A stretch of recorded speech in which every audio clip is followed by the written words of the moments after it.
जिस काम में सफल होने की संभावना ज़्यादा हो उसको करने पर हम सफल तो होते हैं, लेकिन जिस काम में असफलता की संभावना ज़्यादा हो उसको करने पर हम श्रेष्ठ होते हैं। जय हिंद साथियों, मैं कृष्णा स्वागत करता हूं यूट्यूब चैनल उज्जवल कॉन्सेप्ट पर।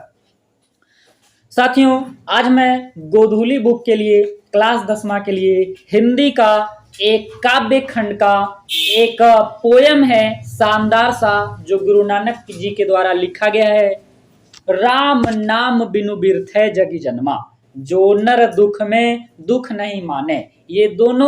इस दोनों पद को गुरु नानक जी के द्वारा लिखा जाता है। तो आइए हम आपको इस सारे का भावार्थ बताते हैं और आपको समझने में मदद करते हैं कि इस पंक्ति का मतलब क्या है, जिससे आप एग्जाम में आसानी से क्वेश्चंस को कर पाएंगे। तो शुरू करते हैं हम लोग। सबसे पहले कवि परिचय में हम देखेंगे कि गुरु नानक है ना। गुरु नानक का जन्म 1469 ईस्वी में तलवंडी ग्राम जिला लाहौर में हुआ था। इनका जन्म स्थान नानकाना साहब कहलाता है, जो अब पाकिस्तान में है। इनके पिता का नाम कालू चंद खन्नी, माँ का नाम तृप्ता देवी और पत्नी का नाम सुलक्षणी देवी था।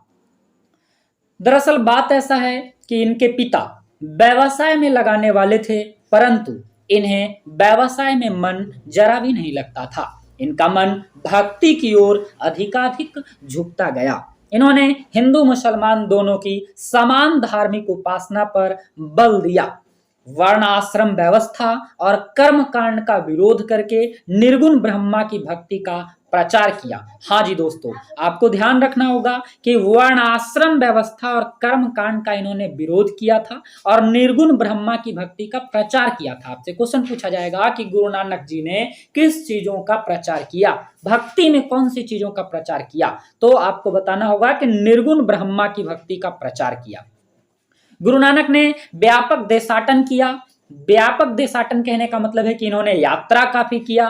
मक्का मदीना तक इन्होंने यात्रा किया है ना। मुगल सम्राट बाबर से भी इनकी भेंट हुई थी।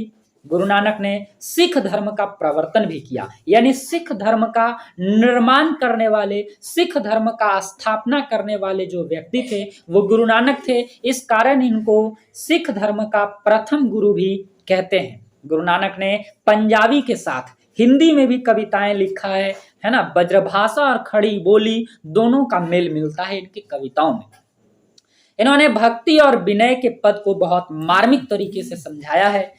इनके दोहे में कबीर की रचनाएं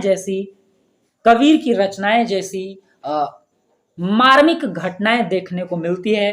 कबीर की जैसी शैलियां देखने को मिलती है। इनके उपदेश के अंतर्गत इन्होंने कुछ उपदेश रखा है, जिसमें गुरु की महत्ता, संसार की क्षण भंगुरता, ब्रह्मा की सर्वशक्तिमता, नाम जप की महिमा, ईश्वर की सर्वव्यापकता आदि बातें मिलते हैं। आइए मैं आपको समझाता हूं। इन्होंने कहा कि गुरु की महत्ता है ना, संसार में गुरु की महानता काफी ज्यादा है। वैसे छात्रा या वैसे लोग जो अपने जीवन में गुरु का स्थान काफी ऊंचा समझते हैं, उनका हमेशा सम्मान करते हैं। ऐसे व्यक्ति जल्द ही सफलता के मुकाम पर पहुंच पाते हैं।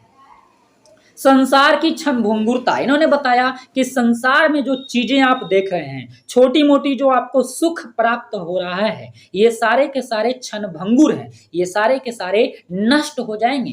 कहने का मतलब है कि हम लोग छोटा मोटा जो सुख में है, थोड़ी सी मोबाइल चलाने में, थोड़ा सा गेम खेलने में, थोड़ा सा गाड़ी चलाने में, थोड़ा सा साइकिल चलाने में, थोड़ा सा पबजी खेलने में, हम लोग कई तरह छोटे छोटे जो सुख में हैं, पैसा कमाने में, बिजनेस करने में, व्यापार करने में, दरअसल गुरु नानक के अनुसार ये सारी चीजें क्षणभंगुर है। यानी समय आने पर इन सारे चीजों का नाश हो जाएगा। अगर आपका उम्र बढ़ गया तब आप अस्वस्थ हो जाएंगे। आप जो भी काम कर रहे थे वो सारे के सारे पसपाउन पड़ जाएगा, यानी कि कभी ना कभी नाश हो जाएगा, है ना।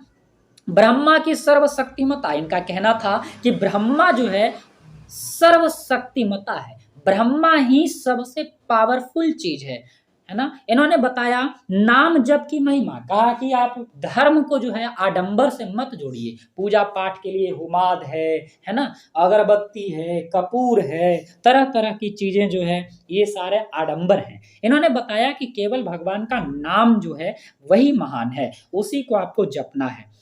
इन्होंने बताया कि ईश्वर की सर्वव्यापकता, इनका मतलब यही है कि भगवान जो है कण कण में निवास करता है। अगर आप भगवान को कहीं भी खोजेंगे तो वो आसानी से आपको मिल सकता है। सिखों के पांचवें गुरु अर्जुन देव ने सन 1604 ईस्वी में गुरु ग्रंथ साहिब नामक पुस्तक का रचना किया था, जिसका प्रकाशन 1604 ईस्वी में ही हुआ था। इसमें गुरु नानक के आत्मकथा का वर्णन किया गया है। आप याद रखिएगा कि गुरु नानक का आत्मकथा किस चीज में मिलता है, कौन सी पुस्तक में? गुरु ग्रंथ साहिब में। और गुरु ग्रंथ साहिब का प्रकाशन कब हुआ था? 1604 ईस्वी में। और इसके रचनाकार कौन थे? तो सिख धर्म के पांचवें गुरु गुरु अर्जुन देव ने। गुरु नानक की कुछ रचनाएं हैं, जपू जी, आशा दीवार, रही रास और सोहिल्ला। मैं आपको बताते चलूं कि इस महान विभूति का अंत समय 1539 ईस्वी में होता है। 1539 ईस्वी में इनका देहांत हो जाता है, स्वर्गवास हो जाता है, और इनकी अंतिम जो शब्द होती है वो होता है बाह्य गुरु। बाह्य गुरु कहते हुए इन्होंने अपना प्राण त्याग दिया। आपको बताते चलूं कि गुरु नानक निर्गुण भक्ति धारा के एक प्रमुख कवि हैं, है ना। गुरु नानक जो हैं निर्गुण भक्ति धारा के प्रमुख कवि हैं। ये आपको चीजें याद रखना होगा। अब मैं इनके कविता की बात करता हूं। कविता इनका है राम नाम बिनु बिरथै जगी जन्मा। आइए समझते हैं। इनकी लाइन कहती है राम नाम बिनु बिरथै जगी जन्मा, बिखु खावे बिखु बोले बिनु नावे निह फलु मटी भ्रमना। इसका मतलब है कि राम नाम के बिना इस दुनिया में जन्म लेना व्यर्थ है। अगर आप पृथ्वी पर जन्म ले लिए और भगवान का नाम नहीं ले रहे हैं, भगवान का नाम का उच्चारण नहीं कर रहे हैं, तब गुरु नानक के अनुसार आपका जीवन जन्म लेना व्यर्थ माना गया है। अगर आप कुछ बोलते हैं, अगर आप कुछ खाते हैं, अगर आप कुछ पीते हैं, है ना, यानी कोई भी कर्म करते हैं और उस कर्म के पहले राम का नाम नहीं लिया जाए तो वो विष के समान हो जाता है। वो खाना भी जहर है जिसके पहले भगवान का नाम नहीं लिया गया। वह पानी पीना भी जहर के समान है जिसके पहले राम का नाम नहीं लिया गया। आप जीवन में भटक जाइएगा राम के नाम के बिना। अगली पंक्ति है पुस्तक पाठ व्याकरण बखाने, संधिया कर्म निकाल करे, बिनु गुरु शब्द मुक्ति कहाँ प्राणी, राम नाम बिनु अरुझै मरे। कहता है पुस्तक जितना भी पढ़ लीजिए, व्याकरण का उच्चारण जितना कर लीजिए, संध्या कर्म जितना कर लीजिए, सुबह शाम भगवान को जो है कि अगरबत्ती हुमाद जितना भी जला लीजिए, कुछ होना जाना नहीं है। जब तक आपके जीवन में गुरु नहीं आएगा, जब तक आपके जीवन में गुरु नहीं आएंगे, तब तक आपको मुक्ति नहीं मिल सकता है। गुरु दो तरह के होते हैं। एक हमारे सांसारिक जीवन के बारे में बताते हैं, है ना, कि हम लोग जो है हमारा जीवन का उद्देश्य क्या है, यानी कह सकते हैं कि वो हमें एक सही दिशा की ओर तो दोनों गुरु लेके जाते हैं। एक भगवान को जो है प्राप्त करने में मदद करते हैं, जीवन की सच्चाई को समझाते हैं, और एक जो हम लोगों को पढ़ाई लिखाई करके इस जीवन में अपने आप को अच्छा साबित करने में, है ना, मदद करते हैं। तो कहता है कि बिना गुरु के जो है जिंदगी में जो है आपको कुछ सीखने को नहीं मिल पाएगा, कुछ भी सीख नहीं सकते हैं आप। यानी आप भगवान राम के बिना, यानी राम नाम के बिना जिंदगी में जो है आप उलझ के मर जाइएगा। अगला पंक्ति कहता है दंड कमंडल शिखा सुत धोती, तीर्थ गवनु अति भ्रमनु करे, राम नाम बिनु शांति नावे, जपी हरि हरि नाम सुपारी परे। कहता है कि जितना भी दंड कमंडल ले लीजिए, जितना भी आप जो है कि टीक बढ़ा लीजिए, धोती का धारण कर लीजिए, और जो है आप भ्रमण के निकल गए हैं, आप एक से एक बढ़कर जो है कि आप भ्रमण कर रहे हैं, यानी कि आप दर्शन कर रहे हैं, आप मंदिर मस्जिद चर्च गिरजाघर इत्यादि का भ्रमण कर रहे हैं। याद रखिएगा राम नाम के बिना आपको शांति नहीं आवेगा। जब तक आप हरि का नाम नहीं लीजिएगा तब तक आप इस भव सागर के पार नहीं कर पाइएगा। इस माया से निकलने के लिए, इस संसार में जो माया में आप फंसे हुए हैं, इस माया से उभरने के लिए आपको हरि जप करना पड़ेगा। नेक्स्ट पंक्ति है, जटा मुकुट तन भस्म लगाई, भसन वसन छोड़ी तन नग्न भाया। जटा मुकुट तन भस्म लगाई, बसन छोड़ी तन नग्न भाया। जेत जिय जंत जलथल महियल, जत्र तत्र तू सरब जिया। कहता है जितना जटा बढ़ा लीजिए, फेटा बढ़ा लीजिए, हैं, जटा बढ़ा के मुकुट जैसन बांध लीजिए। आप देखे होंगे साधु महात्मा को खूब जो है जटा बढ़ा करके, फेटा बढ़ा करके जो है मुकुट जैसा बाल बांधता है ऊपरे पहुंचा पहुंचा के एकदम, है ना। और जो है आप वस्त्र त्याग दीजिए। आप कई सारे साधु महात्मा को देखे होंगे कपड़ा तक त्याग देता है। ये सारे आडंबर से कुछ नहीं होना है जब तक कि आप भगवान राम का नाम नहीं लीजिएगा, जब तक कि आप भगवान का जो है भजन नहीं कीजिएगा, है ना। यानी हर जगह पे जो है हर जीव जंतु बेजग जो है भगवान के नाम का जो है स्मरण करके इस संसार से उबर सकता है। गुरु प्रसादी राख ले जन को हरि रस नानक झोली पिए। गुरु जो है, गुरु की कृपा जिस व्यक्ति पर होता है वही व्यक्ति भगवान की चीजों को समझता है, वही व्यक्ति जो है हरि रस नामक जो है हरि का जो है रस जो है ना, प्राप्त कर सकता है। इनकी अगली जो पंक्ति है, इनकी जो अगली कविता है वो है, जो नर दुख में दुख नहीं माने।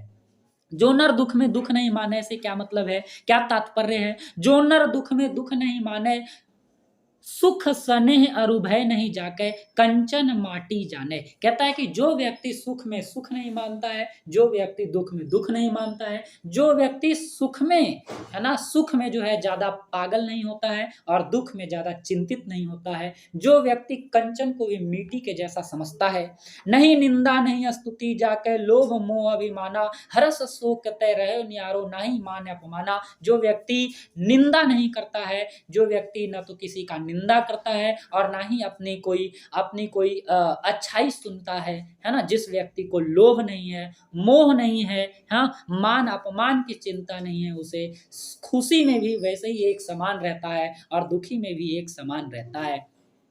आशा मनसा सकल त्यागो, कै जग तय रहे निराशा, काम क्रोध जेहि परसै नाही, तेहि घट ब्रह्मा निवासा। जो व्यक्ति आशा निराशा का चिंता नहीं करता है, जो व्यक्ति, है ना, सकल अपना जो है अपनी अंदर की महत्वाकांक्षाएं जो है सारा का सारा त्याग दिया है, जिस व्यक्ति को काम और क्रोध छू नहीं सकता है, ऐसे व्यक्ति के हृदय में ब्रह्मा का निवास होता है।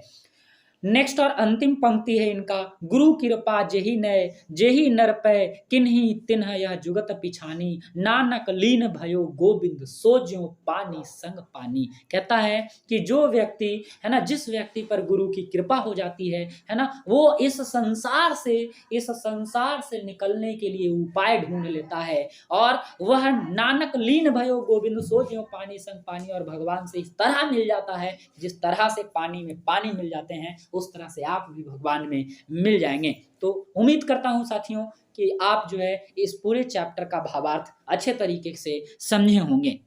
मैं आपको बताता हूं कि आपके नेक्स्ट वीडियो में, नेक्स्ट सेशन में गुरु नानक से रिलेटेड क्वेश्चन आंसर लेकर आने वाला हूं। आप तब तक इसको रिवाइज कर लीजिए और यदि आपको इस वीडियो से कुछ सीखने को मिला हो तो आप इसको सब्सक्राइब कीजिए, अपने दोस्तों तक पहुंचाइए ताकि उसे भी हिंदी की इस मार्मिक कहानी या इस मार्मिक कविता के बारे में समझ आ सके। जय हिंद साथियों।